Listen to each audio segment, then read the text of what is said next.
కదిలే దేవతమ్మ కంటికి వెలుగమ్మ. చేస్తాను ఊరుకోండి, మీకోసం బాబా ఎవరి కోసం చేస్తాను. మనలోని ప్రాణమ్మ మనదైన రూపమ్మ ఎనలేని జాలి గుణమే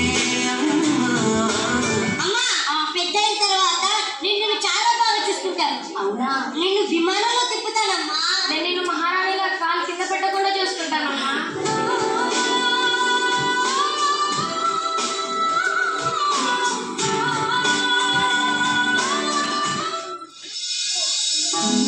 అవును, ఇంత ఆలస్యం పెద్దోడు ఇంకా ఫోన్ చేయలేదండి. నాన్న ఏం లేదా, ఆలస్యం అయిపోయింది. తిన్నావా? అది కాదు నాన్న, ఎప్పుడో తిన్నావా? తిన్నావా నేను చెప్పరా?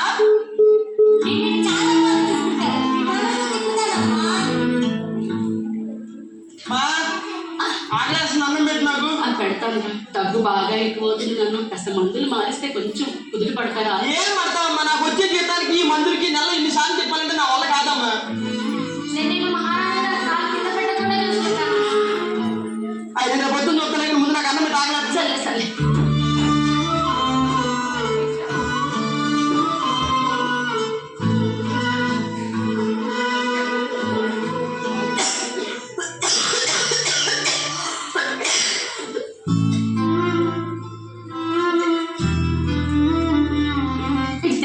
పర్లేదు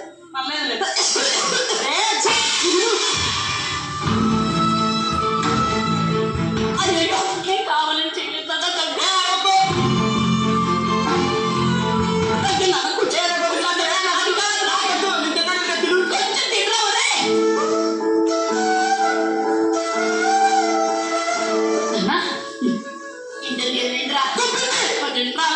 లేకపోతే ఏంటమ్మా, ఇంటర్వ్యూ క్యూలో నుంచి ఆన్సర్ చెప్పినప్పుడు ఫోన్ చేస్తావు ఏంటి? తినకపోతే చచ్చిపోతానా?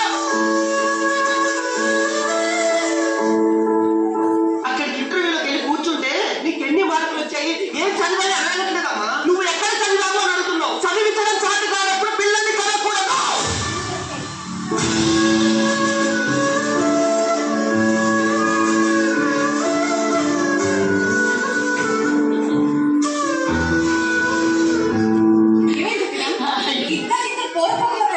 నా పిల్లలు నా ఇష్టం, నన్ను అరుస్తారు, కొడతారు, తింటారు, అన్నం పడేసుకుంటారు. నీకెందుకు పచ్చినావు? ఏదో ఒక వచ్చి చూడు, నా కాళ్ళు పట్టుకొని నీ కొడుకు కోసం డబ్బులు అడిగినా అంత అవసరం రాగలేదు తల్లి. నా ఫస్ట్ నేను నమ్ముతాను, నా పిల్లలు నేను పెంచుకుంటాను. వెళ్ళాం మరి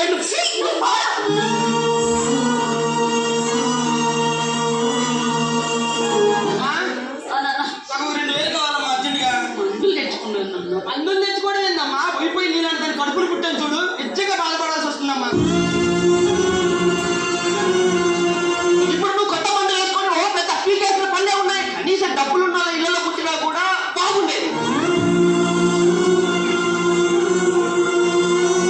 రేపు నుంచి గుడికెళ్ళి నీలాంటి దాన్ని కడుపులో పుట్టకూడదని మొక్కుకుంటామా.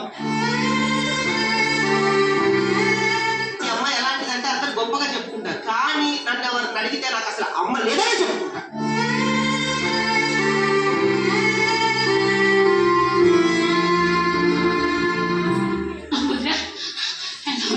నేను బాగానే ఉన్నాను కానీ ఎందుకు వచ్చావు చెప్పు. చిన్న అవసరం పడి 2000 చదువుతావా? ఏదో ఒక రోజు డబ్బులు అడగడానికి నా కాళ్ళ దగ్గరకు వస్తామని. సరే, నీ కాళ్ళే పట్టుకుంటాను.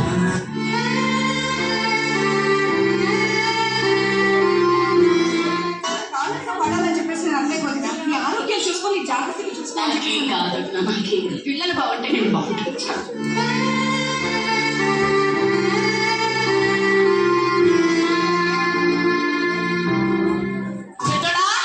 అమ్మా చిన్నాడు లెక్క పెట్టలేవా కానీ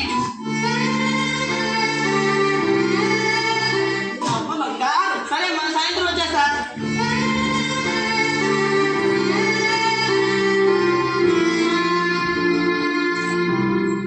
సరే, ఈ రోజు నేను పెద్ద 5 స్టార్ హోటల్ తీసుకెళ్తాను. డబ్బులు చేసేది మీ అమ్మ నా కాళ్ళు మీద పడి డబ్బులు తీసుకొని వస్తే నీ అమ్మాయి కోసం తగలేసుకుంటావా? వచ్చాడు గుర్తుందా నీకు? బాధపడ్డారా మీరు?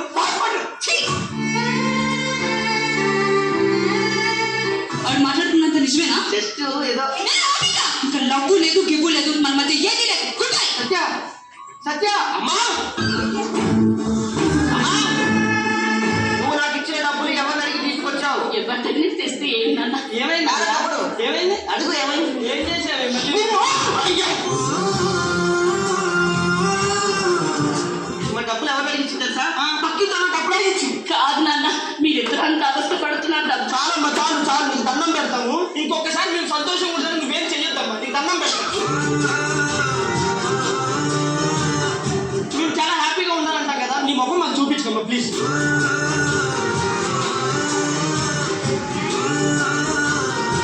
గుండెల నొప్పిగా ఉందండి అమ్మా నాన్న తలుపు తీయండిరా నొప్పి వస్తుందిరా నువ్వు కొనుక్కున్నావుగా కొత్త మందులు ఆ మందులు వేసుకుని అవే తగ్గిద్దిలే పో మాట్లాడలేకపోతున్నాను నాన్న నిజంగా నొప్పి వచ్చేస్తుందిరా నాన్న పెద్దడా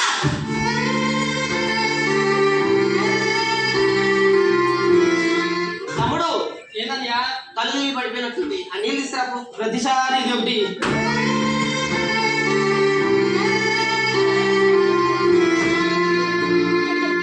లేమ్మా లే, చాలు లే. లే లే వీధిలో వాళ్ళు చూస్తే మేమేదో చేసామనుకుంటాం లేకమ్మా చేసిన చాలు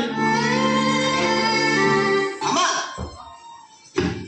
అమ్మా అమ్మా అమ్మా అమ్మా అమ్మా చెరిగింది దీపం కరిగింది రూపం అమ్మా నాపై ఏమంత కోపం పిన్ని పిన్ని అమ్మకి ఏమైంది పిన్ని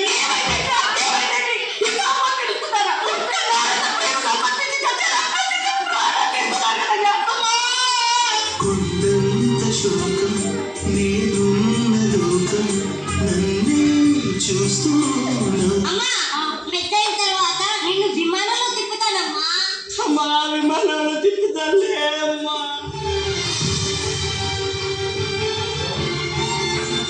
మా చిన్నోడు గాలి తిరుగుతాడు పడాడు దేనికి తిరిగినాడు అన్నావు కదమ్మా నీ కొంచెం గాజులు తెచ్చామ్మా